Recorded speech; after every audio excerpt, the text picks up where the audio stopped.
Pada kesempatan hari ini, izinkan saya kembali memberikan informasi perihal penanganan pandemi COVID-19 khususnya di wilayah Jawa Bali.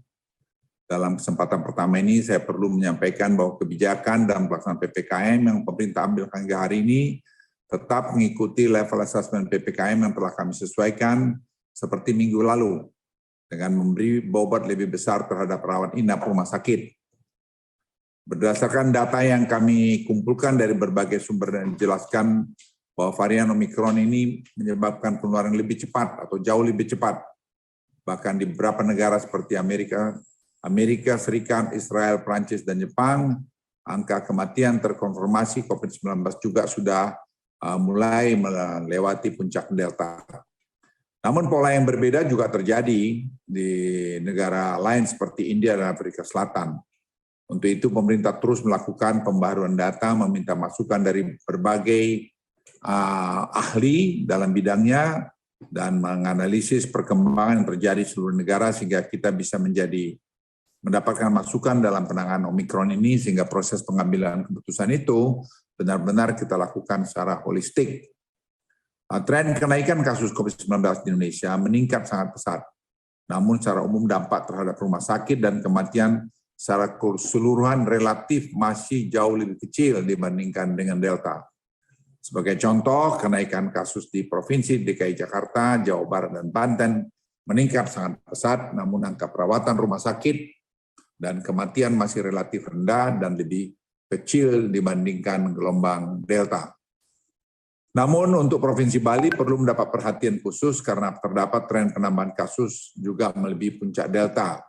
Tapi angka keterisian rumah sakit juga meningkat, tapi masih tetap dalam borderline. Teman-teman media dan seluruh masyarakat Indonesia saya cintai, ini saya perlu mendapat perhatian mengenai perawatan rumah sakit. Perlu kami sampaikan bahwa 65% pasien yang dirawat saat ini memiliki gejala ringan dan tanpa gejala. Yang kita minta jangan masuk rumah sakit, tapi masuk saja di isoter, karena cukup dengan di isoter. Nah, dari data ini saya minta dipegang betul-betul dan minta perhatian pada kita semua, terutama orang-orang yang menganjurkan tidak vaksin. Dari 356 pasien meninggal dari sejak Omikron jalan, 42% itu memiliki komorbid. Saya ulangi, 42% memiliki komorbid. 44% lansia. Dan ini yang ingat, 69% belum divaksinasi lengkap. Jadi kelompok komorbid, saya mohon yang punya hipertensi, diabetik, dan komplikasi perlu mendapat perhatian. Jadi saya mohon orang-orang yang menggunakan atau dirinya untuk menganjurkan jangan vaksinasi, Anda tuh bertanggung jawab di komunitasmu kalau ada orang yang meninggal karena tidak divaksin. Jadi saya minta betul, karena data, kita bicara pakai data. Jadi data ini menunjukkan itu tuh 69% yang belum divaksin itu yang data meninggal di angka yang terakhir ini. Mayoritas dari pasien dirawat berat, kritis, dan meninggal dunia adalah para lansia. Jadi saya mohon yang lansia kalau Anda belum vaksin, cepat-cepat vaksin sana. Kemudian oleh karena itu pemerintah akan melakukan kebijakan-kebijakan proteksi untuk para kelompok rentan tersebut di atas terutama para lansia yang belum divaksinasi lengkap. Ini betul-betul kami himbau supaya Bapak Ibu sekalian jangan mendengarkan masukan-masukan yang tak jelas itu. Kita bicara data dan keselamatan Anda dan keluarga dan sekeliling. Berdasarkan data-data tersebut di atas, pemerintah telah mengambil kebijakan-kebijakan sebagai berikut. Mendorong percepatan vaksinasi terutama dosis 2 untuk para lansia dan kelompok rentan lain seperti juga penyediaan vaksin booster yang cukup untuk seluruh masyarakat Indonesia. Presiden telah memerintahkan Panglima TNI, Kapolri, Kepala BIN, dan Kepala BKKBN untuk beraksi di lapangan. Kedua, meningkatkan fasilitas pelayanan kesehatan di rumah sakit, termasuk tenaga kesehatan, obat-obatan, dan kenaikan jumlah bed yang dikonversi untuk COVID-19. Jadi jumlah tempat tidur ini sudah kita siapkan sama dengan Delta kemarin. Kemudian mengaktifkan fasilitas-fasilitas isolasi terpusat untuk merawat pasien OTG dan gejala ringan, sehingga tidak membebani rumah sakit. Mendorong penyediaan fasilitas penginapan khusus para nakes. Jadi nakes itu kita harapkan dapat nginap dekat hotel yang dekat rumah sakit, sehingga mereka bisa kita proteksi juga kesehatannya dan juga mereka jangan sampai tertular. Kemudian sesuai arahan Presiden, hanya gejala yang sedang, berat, dan kritis yang masuk dalam rumah sakit. Dan sisanya melakukan isolasi terpusat. Ini hasil diskusi yang dalam dengan para tim, para ahli, kita mau membuat kesimpulan ini. Dan Presiden memberikan endorsement. Pemerintah akan mendorong secara masif penggunaan telemedicine untuk masyarakat yang memiliki gejala ringan. Dan saya kira Menteri Kesehatan sudah melakukan tugasnya dengan sangat baik, dan ini sangat membantu pada masyarakat. Jadi jangan diabaikan, pemerintah kita, Kementerian Kesehatan telah bekerja dengan baik dalam hal ini.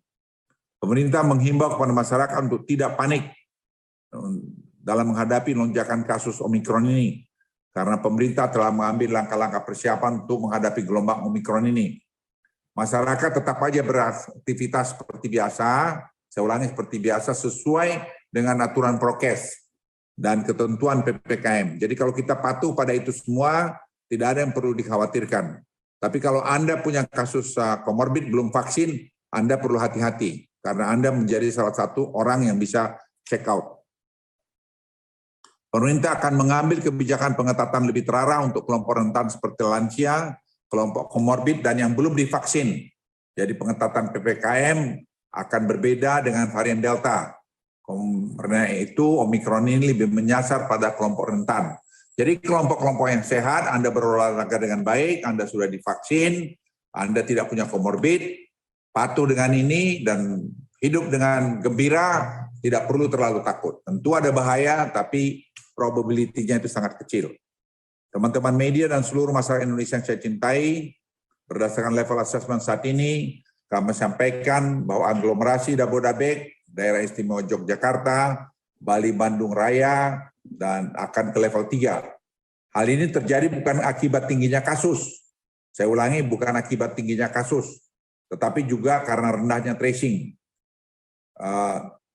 Bali juga naik ke level 3, salah satunya disebabkan oleh rawat inap yang meningkat. Hal ini terkait dengan keputusan yang dapat dilihat nanti dengan instruksi Mendagri yang akan keluar hari ini. Jadi kita ingin yang ringan-ringan itu jangan masuk di OTG itu di rumah sakit, supaya bornya itu tetap rendah, sehingga juga kita lihat nanti ICU, bed ICU itu menjadi juga sangat indikator yang kuat. Dihadapkan pada karakteristik varian Omikron yang berbeda dengan varian Delta, pemerintah melakukan beberapa penyesuaian aturan level 3 dengan kebijakan pengetatan yang lebih terarah bagi kelompok lansia, komorbid, dan belum divaksin. Jadi target pemerintah ke sana. Beberapa penyesuaian dilakukan sebagai berikut. Untuk industri orientasi ekspor dan domestik dapat terus beroperasi 100%. Jika memiliki YOMKI dan minimal 75% karyawan dosis kedua vaksinnya dan menggunakan Peduli Lindungi. Peduli Lindungi jangan pernah ditinggalkan. Untuk kegiatan supermarket dapat beroperasi sampai dengan pukul 21 dan maksimal pengunjung 60%. Sedangkan untuk pasar raya dapat beroperasi sampai 20.00 dan maksimal pengunjung 60%. Untuk mal akan dibuka pada sampai pukul 21, maksimal 60% pengunjung. Bagi anak kurang dari 12 tahun, minimal vaksin dosis pertama. Dan tempat bermain anak serta tempat hiburan dapat dibuka maksimal 35% dan wajib bukti vaksinasi dosis untuk anak di bawah 12 tahun. Untuk warteg dan lapak jajan dapat dibuka sampai jam 21, maksimal bisa 60%, dan restoran atau kafe juga dapat dibuka maksimal 60%, pengunjung sampai 21.00. Untuk bioskop tetap kita buka dengan anak di bawah 12 tahun diperbolehkan masuk, tetapi harus sudah menerima dosis pertama. Untuk tempat ibadah maksimal 50%, kapasitasnya, fasilitas umum maksimal 25%, dan kegiatan seni budaya juga bisa 25%. Dan teman-teman sekalian, ini semua akan kita lihat terus minggu ini.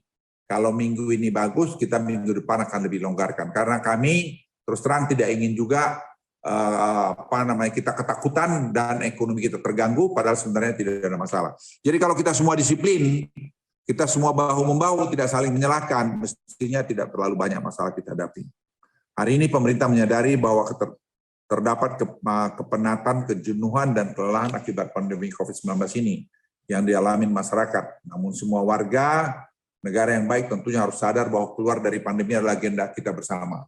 Pemerintah sangat memperhatikan ini, dan Presiden tadi memberikan instruksi betul-betul supaya para UMKM, pedagang-pedagang kecil kita itu tetap bisa berdagang dengan baik, dan itu kita lindungi. Tapi pedagang-pedagang juga harus disiplin.